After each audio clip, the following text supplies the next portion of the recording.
दोस्तों, हम अपने जो फर्स्ट चैप्टर है त्रिकोणमिति उसकी एक्सरसाइज जो 1.2 है उसमें हम लोग अपना क्वेश्चन नंबर 3 सॉल्व करेंगे। तो आइए अब क्वेश्चन को स्टार्ट करते हैं।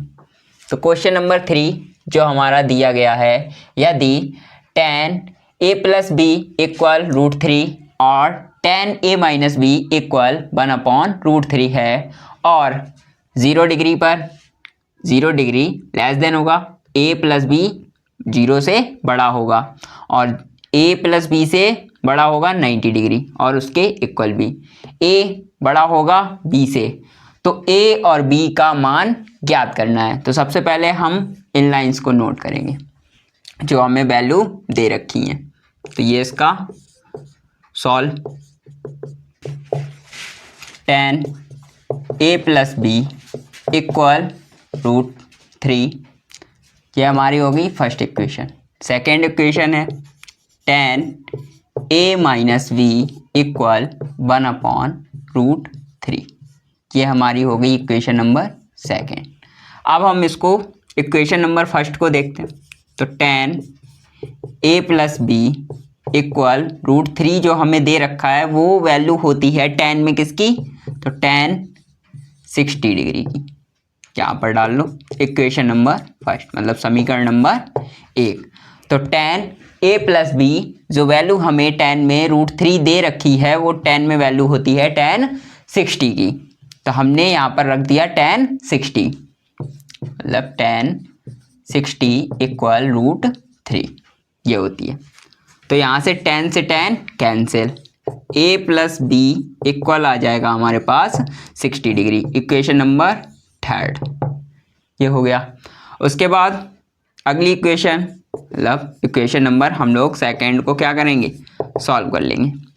तो इक्वेशन नंबर 2 से tan a - b = 1/√3, तो tan a - b = 1/√3 वैल्यू होती है tan में tan 30 की, 1/√3 = tan 30 डिग्री, ये हो गया।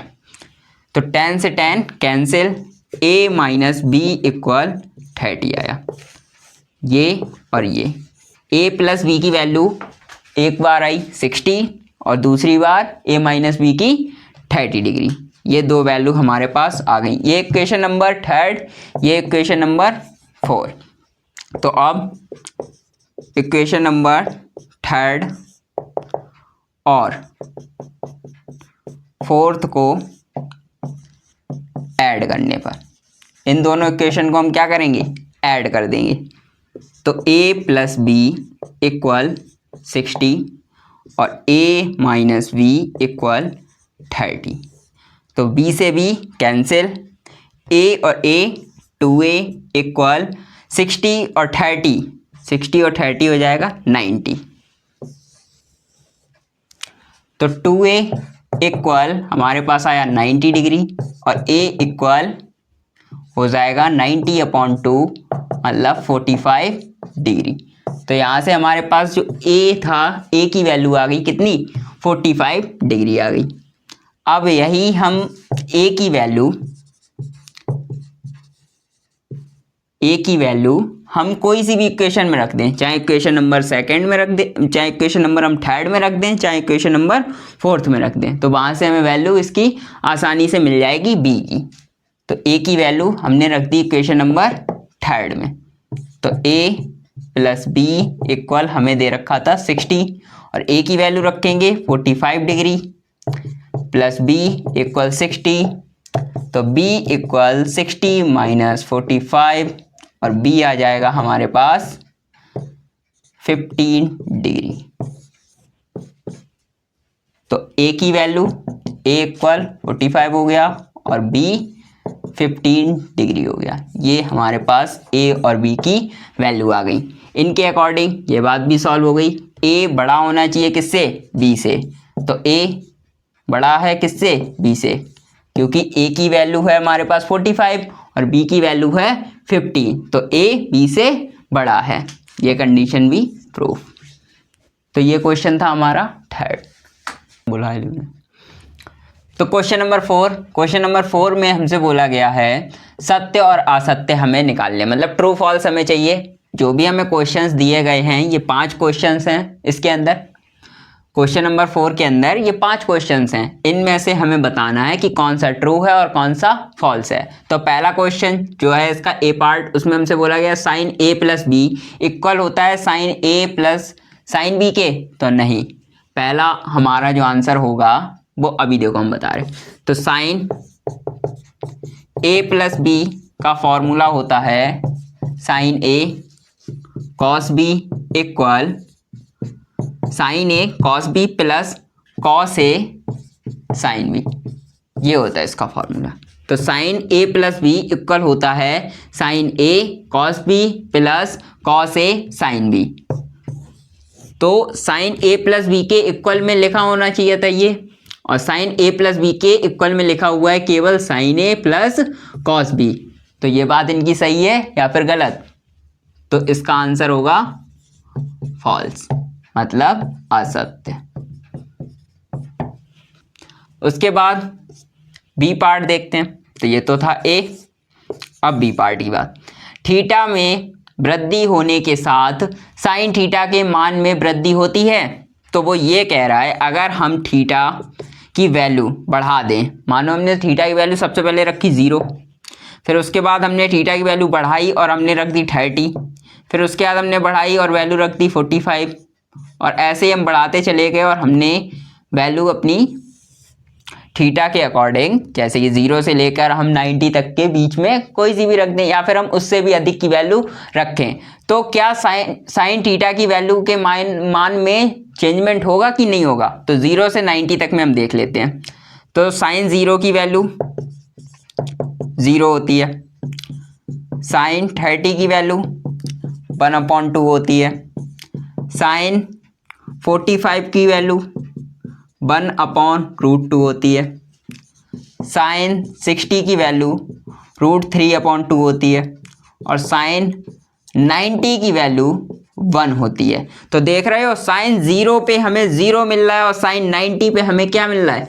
1 मिल रहा है। तो अगर बात की जाए तो थीटा की अगर वैल्यू बढ़ेगी साइन में, तो हमें साइन की भी वैल्यू क्या मिलेगी? बढ़ी हुई प्राप्त होगी। अगर साइन 0 पर 0 आ रहा है तो साइन 90 पर 1 आ रहा है। तो देखो वैल्यू इंक्रीज हुई। तो उनकी बात जो वो कह रहे हैं क्वेश्चन में, वो बात सही है कि नहीं? थीटा में यदि वृद्धि होगी तो साइन थीटा के मान में भी क्या होगा? परिवर्तन, मतलब वृद्धि होगी। तो ये बात इनकी सही है, तो ट्रू। उसके बाद सी पार्ट को देखते हैं। तो थीटा में वृद्धि होने के साथ कॉस थीटा के मान में वृद्धि होती है। तो हम लोगों ने अभी जो क्वेश्चन सॉल्व किए थे वहां से हम लोगों ने देखा था कि जो साइन की वैल्यू होती है, जो साइन की हमारे पास वैल्यू होती हैं, इन्हीं वैल्यू को हम अपोजिट करके लिख देते हैं, तो वो वैल्यू हमारी किसकी बन जाती हैं? कॉस की बन जाती हैं।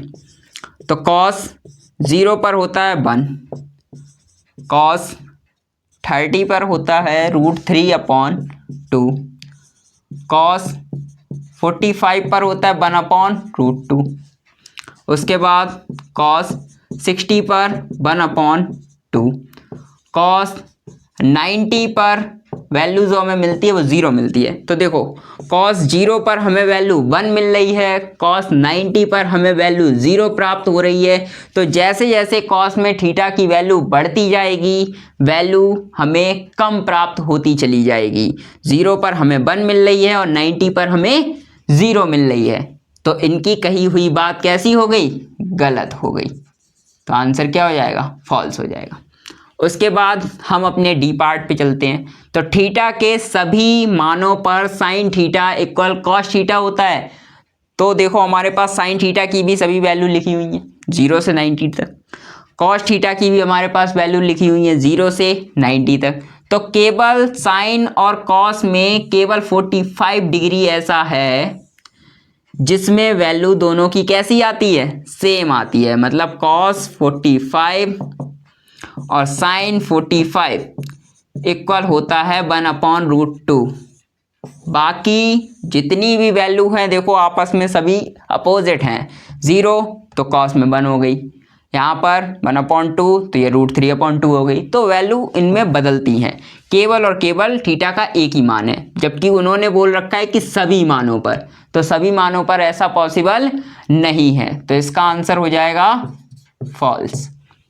उसके बाद a = 0 पर cot A अपरिभाषित है। तो अपरिभाषित मतलब जिसकी परिभाषा ना की जा सके, मतलब जिनकी वैल्यू हम लोग फाइंड ना कर पाए या फिर उसको डिफाइन ना सही से कर पाए, वो क्या होगी? अपरिभाषित होगी। तो क्वेश्चन नंबर मतलब इसका ई पार्ट, तो ई पार्ट में हमसे बोला गया a = 0 पर, तो हमें एंगल जो a है cot A, उसमें a एंगल हमें कितना दे रखा है? 0। तो cot 0 पर हमें वैल्यू बतानी है। तो cot 0 पर वैल्यू कितनी होती है? cot 0 की वैल्यू होती है इन्फिनिटी। तो अपरिभाषित नहीं है, तो उनकी बात सही है, आंसर इसका सत्य।